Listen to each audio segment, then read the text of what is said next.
Students, तो last video में हमने डेफिनेशन पढ़ी थी ऑसिलेटरी और नॉन ऑसिलेटरी डिफरेंशियल इक्वेशन की। ठीक है, एक बार दोबारा से देख लेते हैं। नॉन ऑसिलेटरी की डेफिनेशन क्या थी। एक डिफरेंशियल इक्वेशन को हम नॉन ऑसिलेटरी कब बोल रहे थे, अगर उसके हर सॉल्यूशन के लिए हमें एक ऐसा पॉइंट टी नोट मिल जाए जो कि क्या हो, पॉजिटिव हो, सच दैट कि टी नोट के बाद, ठीक है, टी नोट के बाद मतलब इस इंटरवल में सॉल्यूशन की कोई भी जीरो एग्जिस्ट ना करे, तो डिफरेंशियल इक्वेशन कैसी हो जाएगी, नॉन ऑसिलेटरी।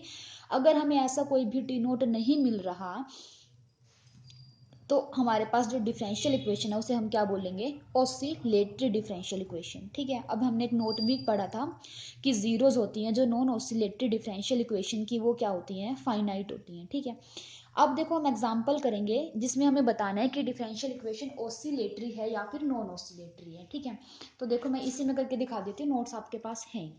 देखो हमारे पास एक डिफरेंशियल इक्वेशन गिवन है, ये इस तरीके से X T is equals to zero. अगर हम इसे लिखे तो क्या लिखेंगे, डी स्क्र minus one is equals to zero.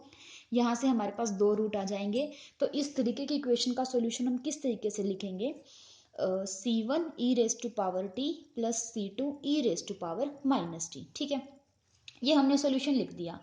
अब देखो हमें क्या करना है कि हमें देखना है कि क्या ऐसा टी नोट कोई पॉइंट एग्जिस्ट कर रहा है greater than zero, such that T note से लेकर इंफिनिटी इस इंटरवल में इसका कोई भी जीरो ना हो। ठीक है, इसकी कोई भी जीरो ना हो, इस तरीके का हमें क्या देखना है, पॉइंट ढूंढना है।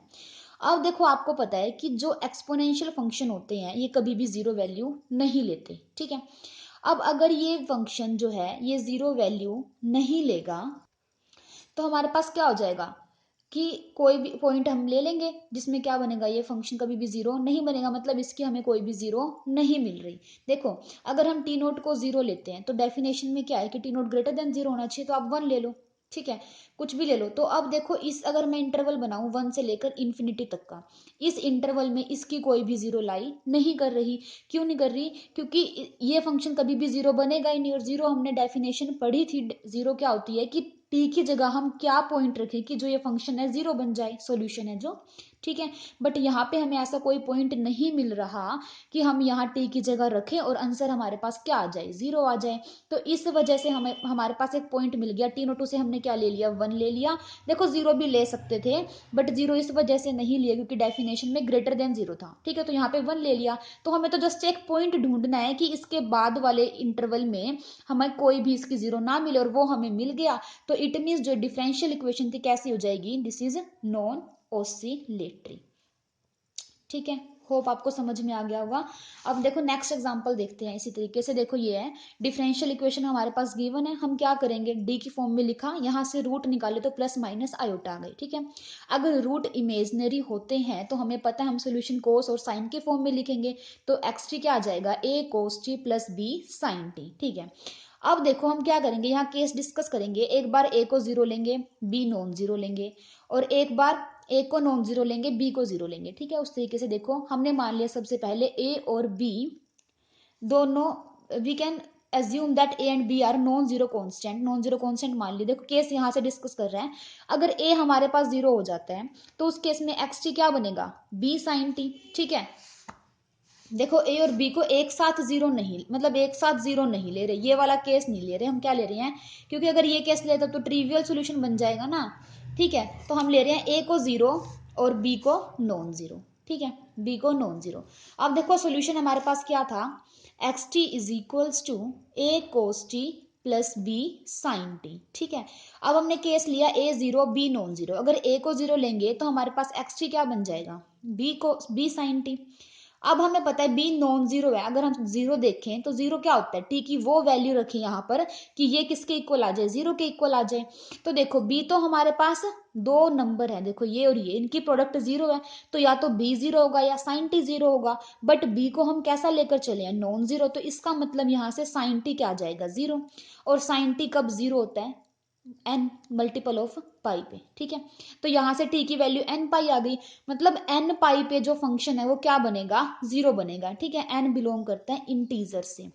अब देखो तो यहां पर तो क्या हो रहा है, ऐसा कोई पॉइंट मिल ही नहीं रहा हमें कि टी नोट ऐसा पॉइंट हमें नहीं मिल रहा कि हम बोल सकें कि इसके अंदर इसकी कोई भी जीरो लाई नहीं कर रही, क्योंकि देखो इसकी तो कैसे जाएंगी, जीरो जो आई है हमारे पास क्या आई है, 0, पाई, 2 पाई, 3 पाई, 4 पाई चलती ही जाएंगी, क्योंकि एन इंटीजर से बिलोंग कर रहा है, और -पाई, -2 पाई, -3 पाई इस तरीके से चलती जाएंगी। ठीक है, तो इसकी तो हमारे पास इनफाइनाइटली मैनी जीरोज मिल रही हैं। देखो नोट से भी कर सकते हैं कि नॉन ऑसिलेटरी की जीरो तो फाइनाइट होती थी, बट यहाँ पे जीरो क्या मिल रही है, इनफाइनाइटली मैनी। तो इस वजह से ये हमारे पास क्या बन जाएगी, ऑसिलेटरी डिफरेंशियल इक्वेशन।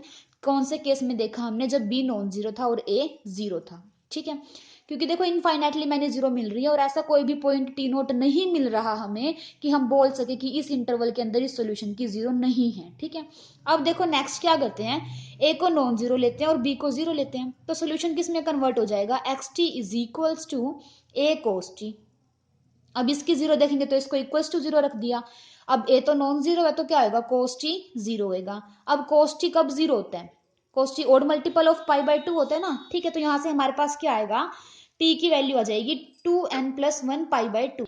ठीक है, तो यहां से टी की वैल्यू क्या आ जाएगी, 2n+1 पाई/2। तो मतलब इस केस में भी हमारे पास क्या आ रही है, इनफाइनाइटली मैनी जीरोज आ रही हैं। और अगर इनफाइनाइटली मैनी जीरो आ रही हैं तो इसका मतलब क्या है कि सॉल्यूशन इनफाइनाइटली मैनी जीरोज आ रही हैं, तो इसका मतलब इस केस में भी जो डिफरेंशियल इक्वेशन है वो क्या बनेगी, ऑसिलेटरी बनेगी। ठीक है, अब हम क्या केस डिस्कस करते हैं, जब ए भी नॉन जीरो होगा और बी भी नॉन जीरो होगा। देखो इस केस में क्या होगा, अगर हम लिखते हैं X T is equals to A cos T plus B sine T. ठीक है, अब की बार हम मानकर चले हैं कि ए भी नॉन जीरो है और बी भी क्या है, नॉन जीरो। सॉल्यूशन की जीरो देखनी है तो इसको जीरो के इक्वल रखेंगे, तो क्या आएगा, a cos T plus B sine t is equals to zero. तो यहां से क्या बनेगा, a cos t is equals to minus b sine T. ठीक है, तो यहां से अगर हम थ्रू आउट डिवाइड कर दें, यहाँ इसको यहाँ ले आए और ये क्या बन जाएगा, sine T upon cos T. ठीक है, तो ये क्या बन जाएगा यहाँ से, -a/b is equals to tangent T. ठीक है, इसको ऐसे भी लिख सकते हैं, a/b माइनस को उस तरफ ले जाओ, टेंजेंट टी। ठीक है, अब देखो ये आपको पता होगा हमने किया है कि जो tangent n pi minus theta होगा वो माइनस टेंजेंट थीटा होगा। ठीक है, क्योंकि देखो यहां से क्या होगा कि n पाई माइनस थीटा मतलब पाई का मल्टीपल, यहाँ पे तो पाई होगा, जैसे यहाँ होगा 2 पाई, इस तरीके से चलते जाएंगे। तो यहाँ से अगर पाई माइनस एक बार सेकंड क्वाड्रेंट में आएगा और इसमें आएगा फोर्थ में। ठीक है, तो यहाँ पे तो टेंजेंट नेगेटिव होता है और यहाँ पर भी नेगेटिव होता है। ठीक है, तो इस वजह से माइनस ऑफ टेंजेंट थीटा। अब यहाँ से देखो हम इसकी जगह क्या लिख सकते हैं फिर, a/b is equals to tangent n pi minus theta. ठीक है, तो अब हम टेंजेंट को उस तरफ ले जाएंगे तो क्या बनेगा, टेंजेंट इनवर्स a बाय, यहाँ पे हमारे पास t था ना तो यहाँ हम t यूज करेंगे। ठीक है, a/b is equals to n pi minus t। ठीक है, तो n पाई को उधर ले जाओ या फिर इसको इधर ले आओ, t को इधर ले जाओ, तो t की वैल्यू क्या आ जाएगी, n pi minus tangent inverse a/b।